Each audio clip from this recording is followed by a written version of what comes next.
বাংলাদেশের নোয়াখালী জেলার প্রশাসন বলছে যে হাতিয়ার কাছে ঠ্যাঙ্গারচরে পর্যাপ্ত অবকাঠামো নির্মাণ করলে সেটি মানুষের বসবাসের উপযুক্ত হবে।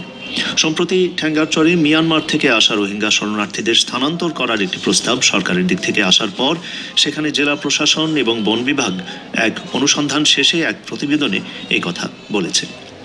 তবে মানবাধিকার সংস্থা হিউম্যান রাইটস এর আগে বলেছিল যে চরটি মানুষের বসবাসের উপযুক্ত নয় এবং এই প্রস্তাব বাতিলের জন্যও তারা সরকারের প্রতি আহ্বান জানিয়েছিল। ঢাকা থেকে আরও শুনুন মীর সাব্বিরের প্রতিবেদনে।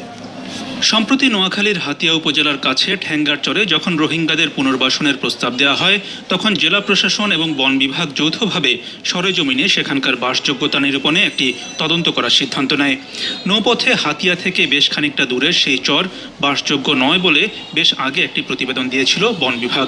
নোয়াখালীর জেলা প্রশাসক বদরে মুনির ফেরদৌস বলছেন, নতুন প্রতিবেদনে উঠে এসেছে যে ওই এলাকায় জনবসতি আছে এমন চর বা দ্বীপ এলাকার মতো প্রয়োজনীয় অবকাঠামো যদি তৈরি করা হয় সেক্ষেত্রে ঠ্যাঙ্গারচর মানুষ বসবাসের উপযুক্ত।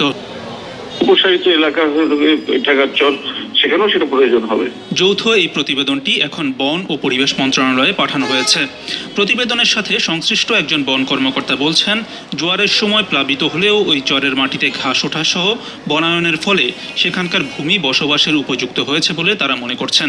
তবে স্থায়ীভাবে মানুষ বসবাস করতে হলে বেড়িবাঁধ সহ অন্যান্য অবকাঠামো প্রয়োজন হবে।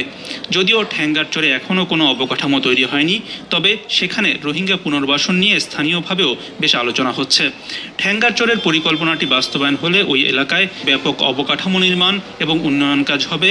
এ কারণে জনপ্রতিনিধিরা আগ্রহী হলেও এ নিয়ে স্থানীয়দের মধ্যে বিরোধিতাও রয়েছে।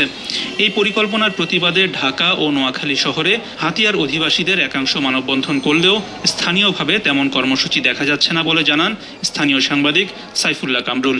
এখানে হাতিয়ার সাধারণ মানুষের মাঝে মিশ্র প্রতিক্রিয়া রয়েছে। বর্তমান ক্ষমতাসীন যারা আছেন তারা চাচ্ছে যে এটি একটি নতুন চর, এখানে যদি রোহিঙ্গাদের জন্য সরকার ডেভেলপমেন্ট ওয়ার্ক করে, এখানে যদি উন্নয়নের কাজ করে চরটি ডেভেলপ হবে এবং এই চরে তাদের অনেক উপকারে আসবে।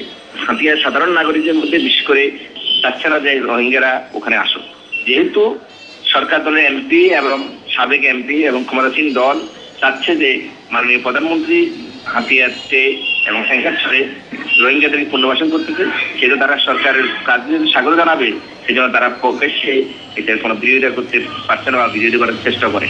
বিষয়টি যে স্থানীয়ভাবে সবার পছন্দ হবে না সেটা সরকারও স্বীকার করছে। বিবিসির অনুষ্ঠানে প্রধানমন্ত্রীর রাজনৈতিক উপদেষ্টা এইচ.টি. ইমাম বলছিলেন, কক্সবাজারে রোহিঙ্গাদের কারণে নানা সমস্যা তৈরি হওয়ায় তারা সেখান থেকে অনিবন্ধিত মিয়ানমারের নাগরিকদের সরিয়ে নিতে চাইছেন, কিন্তু ঠিক কবে নাগাদ তাদের সরিয়ে নেওয়া হবে এ নিয়ে স্পষ্টভাবে এখনো কিছু জানা যাচ্ছে না। এটাকে বসবাসযোগ্য করতেও তো 1-1.5 বছর লাগবে, তারপরে সেখানে তারা যাবেন এবং এই জন্য আন্তর্জাতিক সাহায্য সহযোগিতা আমাদের সরকার চেয়েছেন। ওই ডিপ্লোম্যাটদের যেদিন ডেকেছিলেন মাননীয় পররাষ্ট্রমন্ত্রী, তাদের কাছেও এই সাহায্য চেয়েছেন এবং তারাও বলেছেন যে হ্যাঁ, আমরা যদি দেখি যে এখানে এদেরকে নেওয়া যেতে পারে অবশ্যই সাহায্য সহযোগিতা করব। তবে আন্তর্জাতিক সাহায্য না পেলেও এই পরিকল্পনা নিয়ে সরকার এগিয়ে যাবে কিনা এ নিয়ে সরকারের পক্ষ থেকে কিছু বলা হয়নি। ঠ্যাঙ্গারচর এর আগেই সংরক্ষিত বনাঞ্চল হিসেবে ঘোষণা দেওয়া হয়েছিল। বন বিভাগ বলছে, সরকার যদি এই প্রস্তাব অনুযায়ী এগিয়ে যায় তবে সেই অনুযায়ী সরকারের সংশ্লিষ্ট বিভাগের কাছে তারা জমি হস্তান্তর করবে। ঢাকা থেকে মীর সাব্বিরের প্রতিবেদন।